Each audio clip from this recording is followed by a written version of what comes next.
Hey everyone! Today we're exploring attachment theory from a fresh angle, beyond the usual parent-child focus.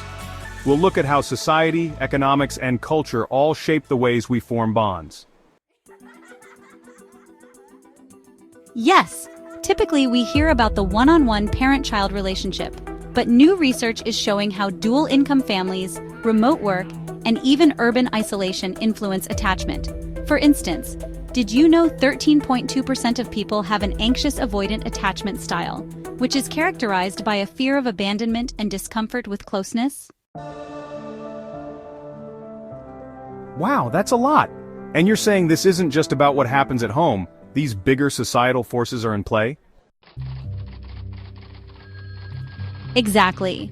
Parental stress goes up when there's economic or workplace pressure and little community support. That stress can trickle down to children, affecting the entire family bond.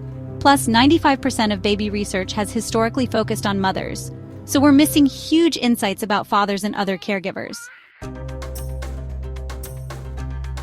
That's wild. Dads are crucial too, but we don't talk about them enough. And I love the example of indigenous communities, where caregiving is collective, multiple adults raising kids together. It really challenges the idea that mom and dad alone are responsible. Exactly. Different cultures and family structures bring different attachment patterns. We need inclusive research and policies that reflect these realities, rather than focusing on just one model. Let's talk about helicopter parenting. It gets a lot of criticism, but studies show it's on the rise, linked to increased anxiety in kids, and sometimes leads to cognitive challenges later. So, why are more parents going over the top? Many parents feel enormous economic instability combined with intense academic pressure on children. They respond by trying to control every aspect of their kids' lives to create a sense of safety. It's a sign of society's uncertainty, not just overbearing parenting. So maybe we shouldn't jump to judgment. This is a reaction to a world that can feel chaotic. It's worth taking a step back to see why parents are doing it. Right. If we can empathize with the bigger picture, that is financial stress, limited time, societal expectations, we can better support families. That brings us to foster care, where caregivers might have their own insecure attachment histories, making healthy bonds even more challenging. Absolutely. The foster system often isn't structured to break those cycles. We could do a whole other episode on that. For now, let's switch gears to focus on how these early attachment experiences follow us into adulthood. Now let's get personal our attachment styles. As babies, if we consistently got the care we needed, we often develop a secure attachment. We trust others, can handle closeness, and better manage relationship ups and downs. But if our early needs weren't met, maybe due to inconsistency, neglect, or trauma, we can develop insecure styles like anxious or avoidant. One leads to clinginess or fear of abandonment, and the other leans toward withdrawing or struggling to trust. These patterns become blueprints for future relationships. The first step is self-reflection. How do we handle conflict? Do we shut down or seek constant reassurance? Do we sabotage relationships when they get serious? Exactly. Recognizing our patterns is huge. Then we can consider therapy, reading, or online courses. It's about healing, not blaming. We can rewrite our internal script, which is empowering. Yes! And once we understand ourselves, we can be more compassionate with others. It's a ripple effect. As we heal, we help create healthier environments for everyone around us. Let's zoom out again.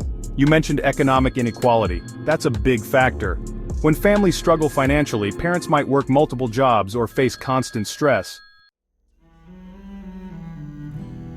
Right. And that stress can disrupt emotional availability for children. This is why policy matters. Affordable childcare, paid family leave, and accessible healthcare help parents focus on bonding with their kids instead of just surviving. So it's not about telling parents to just do better. We have to invest in community and family support systems, and we also need to factor in cultural variations. Some families have grandparents or extended kin helping out. Exactly. Another modern challenge is technology. Constant connectivity can be great, but it also fosters distractions and comparison traps on social media. Right. We end up comparing our messy lives to someone's perfect highlight reel. It can undermine our sense of security. Setting boundaries with tech, like device-free family time, helps us stay truly present. So there's a lot going on at once. Economics, cultural norms, technology, family structures, each influencing attachment. But we have action items we can tackle to make a difference. Let's sum up some concrete steps. First, reflect on how you respond to conflict and closeness in relationships. Second, consider therapy or self-help resources to understand and rework your attachment patterns. Third, set boundaries with technology. Try offline time or social media breaks. Fourth, explore diverse caregiving traditions and how other cultures handle attachment. And lastly, advocate for family-friendly policies, affordable childcare, healthcare, and parental leave in your community. Yes, attachment theory isn't just academic, it's personal and societal. We can transform our own relationships while also supporting broader changes that help families thrive. Exactly. Thanks for joining us on this deeper look at attachment. If you found this helpful, be sure to like, subscribe, and share your thoughts or questions in the comments. Remember, we can all do our part. Whether that's personal growth, pushing for better policies, or simply being more empathetic in our daily lives. Thanks for watching. Take care, everyone, and we'll see you in the next deep dive.